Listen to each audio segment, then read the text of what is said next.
welcome to another episode of the Cook Memorial Public Library podcast. I'm your host, Lindsay Barber Petticourt. The breezes turn chilly and the days are getting shorter, which for me means spending my reading time under a blanket with a warm drink and a good read. I know I'm not alone in this, so while you're on your own for finding a warm blanket and a good hot apple cider, we have Andrea Larson here to bring us some excellent recommendations for fall reading. So thanks for joining us today, Andrea. Thanks for having me. So you have kind of a wide range of titles today that I think are going to cover a lot of reading interests. So I think that pretty much everybody will be able to find something of interest from your recommendations. I hope so. Yeah. So I think we should start off with one of our more topical titles that fits in with the season right now. Well, yeah. Because it's October, I feel like I have to recommend a scary book. Now, full disclosure, I am a wimp. And I don't usually read scary books, but I know that there are a lot of horror fans out there. And this book got great reviews. It's called Dracul, and it's written by Dacre Stoker and J.D. Barker. Now, Stoker is the great-grandnephew of Bram Stoker, who, of course, wrote the original Dracula in 1897. So this book is a prequel to that story. And like the original, it's written in epistolary form. This one is in the form of journal entries. It's supposed to be gory and atmospheric. So to all you horror fans out there, read it and tell me what you think, because I don't think I'll ever be brave enough to read it. Well, I'm a horror fan, so that sounds right up my alley. So I can let you know how it was. Yeah, please do. Another book for the season, actually, and this is kind of the opposite of the horror, but you were talking earlier about getting cozy with a blanket, and a warm beverage. And so this is a book that goes perfectly with that because it's a heartwarming book. It's called Night of Miracles, and it's by one of our favorite authors here at Cook Park Library, Elizabeth Berg. Oh, yes. And she's a Chicago area author, too, another reason why we like her. Yes. This is a hopeful, life-affirming kind of a book. It's set in small-town Missouri, and it centers around Lucille Howard, whose kitchen becomes a kind of town hub as people come over for her baking classes. And this book, Night of Miracles, brings back some of the characters from her last book, The Story of Arthur Trulove. But it's not a sequel, though. So if you haven't read Arthur Trulove, don't worry. You won't have any trouble with this one. But if you liked Arthur Trulove, you'll love this one. This book doesn't come out till November 13th, so place your holds now. Yeah, get on that wait list. Yeah. Well, that sounds nice and heartwarming. Yeah, very cozy. It's a cozy read. Yeah. All right, so we've had two titles that you think fit really well with the cozy season or the soon-to-be Halloween season. But I think we have something that is just a very immediate tie-in to the very next month. Yeah, exactly. The next book is called November Road. Oh. This book has been on my to-read list for a while. And Joe Hansen in our department just read it and loved it. Okay. It's a thriller set against the backdrop of the Kennedy assassination. The main character, Frank, is a mob enforcer, and he has to dispose of a getaway car that is parked near the scene of the crime, the assassination, in Dallas. But Frank himself is also a target. There's an assassin out there who is tasked with killing Frank for what he knows.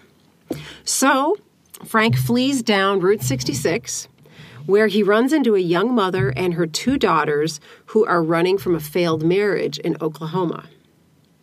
So Lou Berney, this author, has won just about all the mystery awards out there, but yet he's not a household name. Maybe this book will help to make him one because he is a great writer.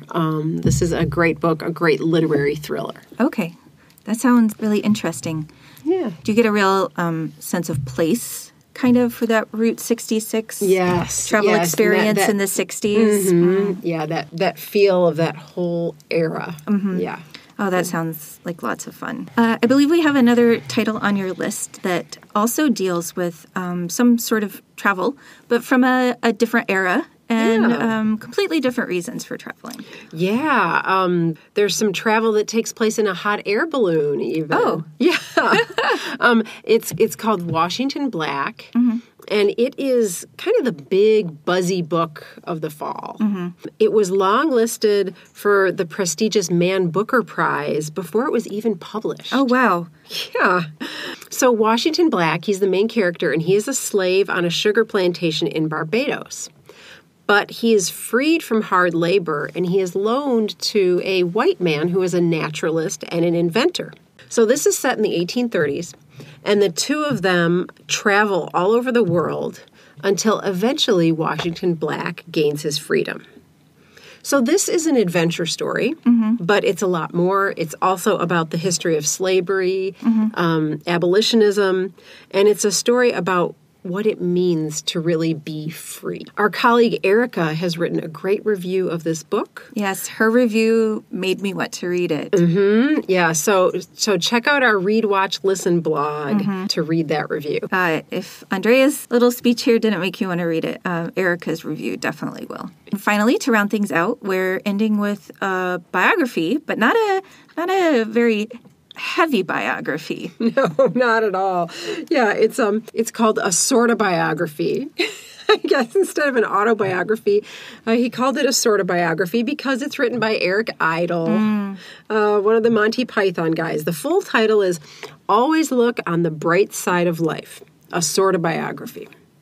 So if you're a Monty Python fan, you know the significance of that title. And 2019 is coming up, the 50th anniversary of Python. Oh, my. So here's a way to get ready if you're a fan. I listened to the recording of this book, and it is read by Eric Idle. So I think it's the perfect way to experience it because, he does some of his more famous lines from some of the Monty Python sketches. He sings songs from the movies and sketches. So just hearing it in his voice is great. And it's just a fascinating story hearing about all his escapades with the Python gang and his experiences with his many celebrity friends, like George Harrison is one of his best friends. Oh, wow. So they had some pretty good times back in the 70s and 80s. So I love Monty Python. I thought it was a great book, a really fun listen. Yeah. That sounds like a great way to spend a couple of hours. Thank you for sharing all of those with us, Andrea.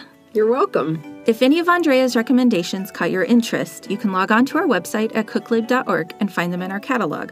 If those aren't what you're looking for, check out the Bookies, librarians here at Cook who can give you a list of recommendations based on your interests.